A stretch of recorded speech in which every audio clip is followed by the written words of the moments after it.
Hello everyone and welcome to another episode of the Wise Decision Maker Show, where we help you make the wisest and most profitable decisions. I want to talk today about a new study that uncovers the secrets of remote work productivity.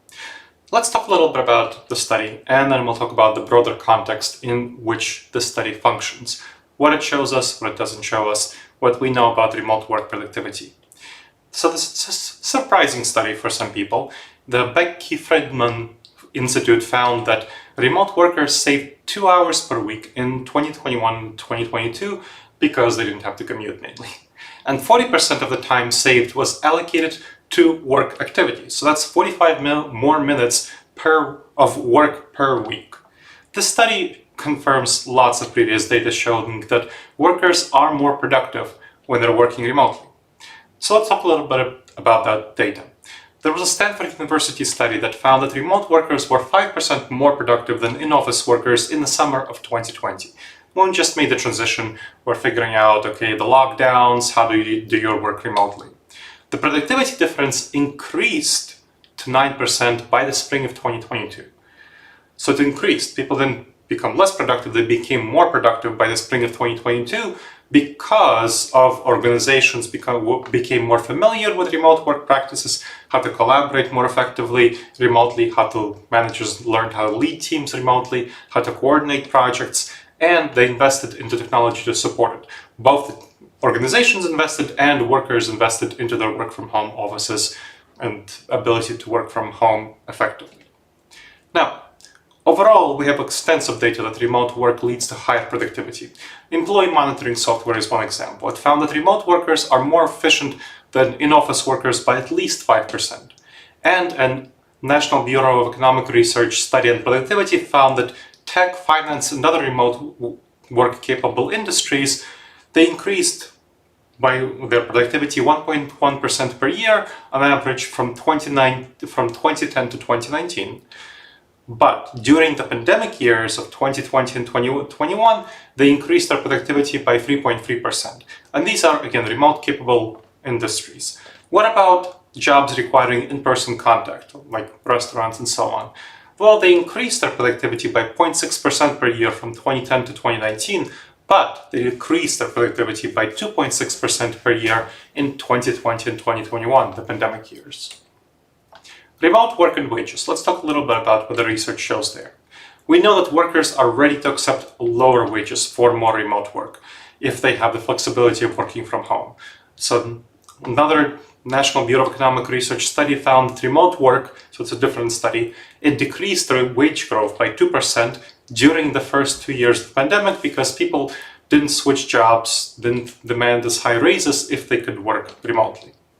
And there's extensive evidence showing this. There's a survey of 3,000 workers at top companies which show that 64% would prefer permanent work from home over a $30,000 pay raise. Just a huge pay raise, right? $30,000.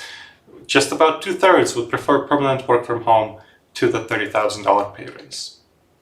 Now, what are the benefits of remote work productivity? Well, employees are just more able to accomplish more tasks in less time when working from home because they are not wasting their time commuting, as we saw from the Becky-Friedman Institute research that they spent a lot of the time, 40% of the time that they didn't waste commuting on their work. And they're able to create a comfortable and efficient home environment. Now, some people work environment at home. Some people prefer an environment that's warmer. Some people prefer an environment that's colder. They don't have to fight over the thermostat. Some people prefer a very silent environment. Some people like the chitter-chatter of the noise of the office around them, and they can turn on their music. There's actually office ambience sounds if they want that.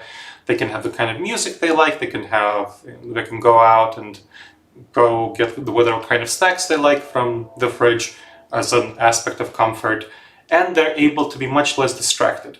So most people don't like open offices, most people don't like the people's ability to just drop by and interrupt them at any time, and also the loudness of the office is distracting. We know that it decreases productivity. So they're able to stay much more on task and avoid distractions when they're working from home.